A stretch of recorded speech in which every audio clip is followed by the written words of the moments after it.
Jeff Zimbalist is a co-director of this fascinating film, Skywalkers, A Love Story, now on Netflix. It's part romance, part thriller, and we will have you on the edge of your seat. Jeff, thank you so much for your time today. Thank you, Rudy. This film is incredible, but you were an amateur rooftopper in your teens. Does this feel like a full circle moment, like to be able to share this experience? It's really unbelievable. That was 20 years plus now ago when I was doing some amateur rooftopping. I didn't even know the activity had a name. We just called it trespassing or urban exploring. And then when I found out that others were doing this and doing much bigger, more extreme versions of it around the world, trespassing to the highest buildings in the world and doing acrobatic stunts and filming it with drones, I started looking for a story as this phenomena grew.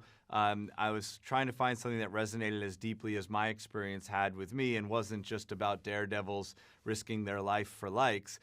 In 2016, I found Angela Nicolau, the first female rooftopper, and she was saying, I don't want to be like the guys. I want to do this my own way, see it through my own lens. And her influences weren't, the Kardashians or Jake Paul. Her influences were Basquiat and Andy Warhol. And so she was genuinely creating art. And when I talked to her and she told me she was raised in a traveling circus, I was like, that's even more intriguing. And then she introduced me to who at the time she referred to as her rival, Vanya Birkis, one of the best rooftoppers or the most popular rooftoppers in Russia.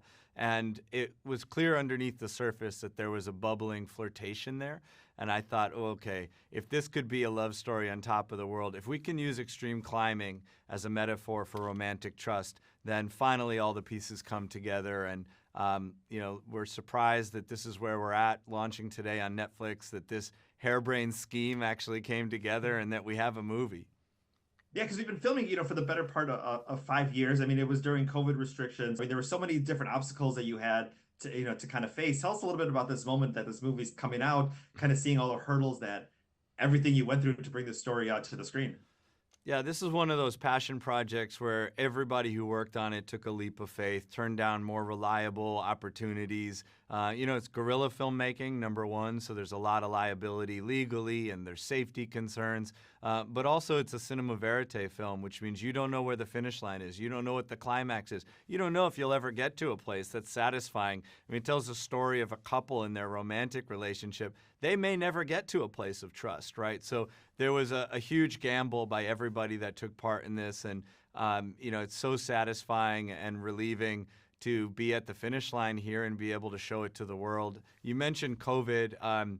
Maria Bukhanina, who's a Russian-American co-director, producer on the film, was able to be in Russia with our characters during the pandemic and also during the invasion of Ukraine when it wasn't safe for the rest of us to be there. And she really lived and worked and traveled with our subjects.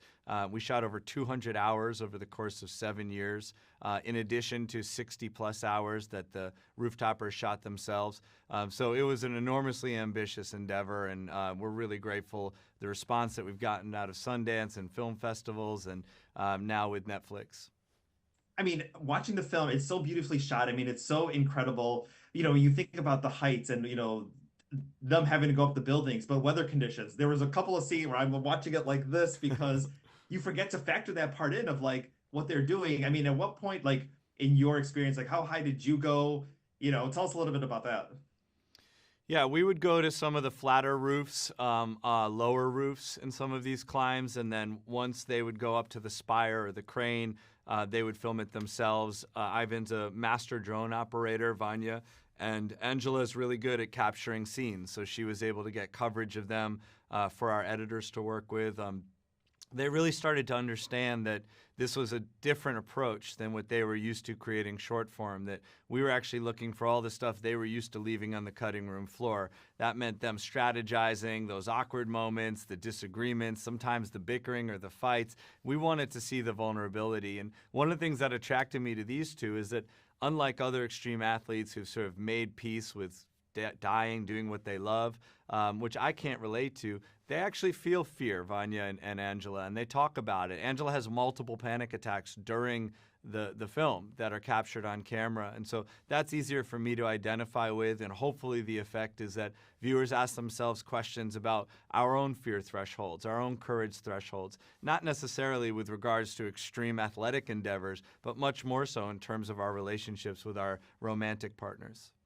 This movie is incredible. Skywalker's a love story. Jeff, thank you so much for your time today. Watch it on the biggest screen you possibly can. Watch it like this, whatever you got to do. But it's an incredible movie, and congratulations. Thank you so much, Rudy. Thank you.